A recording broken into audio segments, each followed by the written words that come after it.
The Atrahasis Epic, a monumental work of ancient Mesopotamian literature from around 1700 BCE, consisted of 4 tablets written in Sumerian text. Tablet 1, the creation and rebellion. In a primordial world, where the great gods toiled endlessly to maintain the universe, the lesser gods, known as the Igigi, were burdened with the heavy labour of digging canals and tending the earth.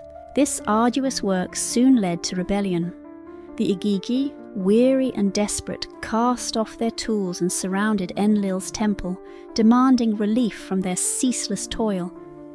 In response to this crisis, the assembly of gods convened, led by the chief deities Anu, Enlil, and Enki. Enki, known for his wisdom, proposed a radical solution: to create a new being who would take on the labour of the gods. With the consent of the divine assembly, the goddess Nintu was tasked with this creation. Nintu, mixing clay with the blood of a slain god, shaped the first humans. These new beings were bestowed with the breath of life, thus becoming living creatures capable of bearing the burdens previously shouldered by the Igigi. The humans thrived and multiplied, taking on the agricultural and manual tasks that sustained the gods' world. Tablet 2, the God's Dilemma.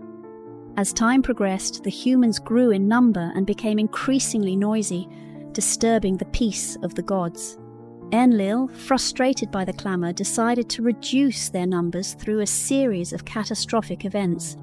He sent a plague to decimate the human population. However, the god Enki, who had a softer heart towards humanity, secretly instructed Atrahasis, a wise and pious man, on how to appease the gods and mitigate the disaster. Following Enki's guidance, Atrahasis led his people in rituals and sacrifices, successfully ending the plague. Yet the respite was temporary. As humans continued to proliferate and their noise once again reached the heavens, Enlil unleashed a series of calamities, a famine and a drought, to curb their numbers.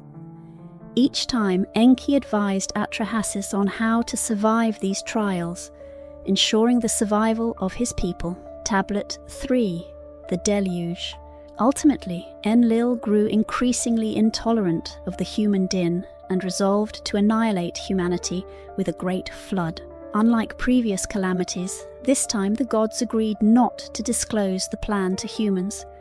However, Enki, unable to abandon his creation, found a way to circumvent the decree. He communicated the impending doom to Atrahasis through a dream, advising him to construct a massive boat. Heeding Enki's warning, built an ark according to the god's specifications. He loaded it with his family, animals, and provisions.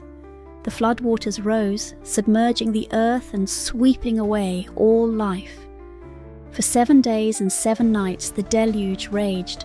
Atrahasis and those with him remained safe within the ark. When the waters finally receded, Atrahasis offered a sacrifice to the gods. The scent of the offering pleased the gods, and they gathered around, hungry for the food they had missed during the flood. Enlil, discovering that some humans had survived, was initially enraged. However, Enki intervened, arguing that the destruction of humanity was excessive and that there were better ways to manage the human population. Tablet 4, the Aftermath. The gods reached a new agreement to control the human population, introducing mortality and various forms of suffering, diseases, childbirth pains, and shortened lifespans, to maintain balance without total annihilation. With these measures in place, gods and humans found a tenuous balance. The Atrahasis Epic concluded with the gods acknowledging humanity's resilience and importance, while humans accepted their role and the challenges of existence. And there you have it, the oldest creation myth ever created by humankind, close to 5,000 years ago. For more content like this, comment, like, and subscribe to Chrono Tales.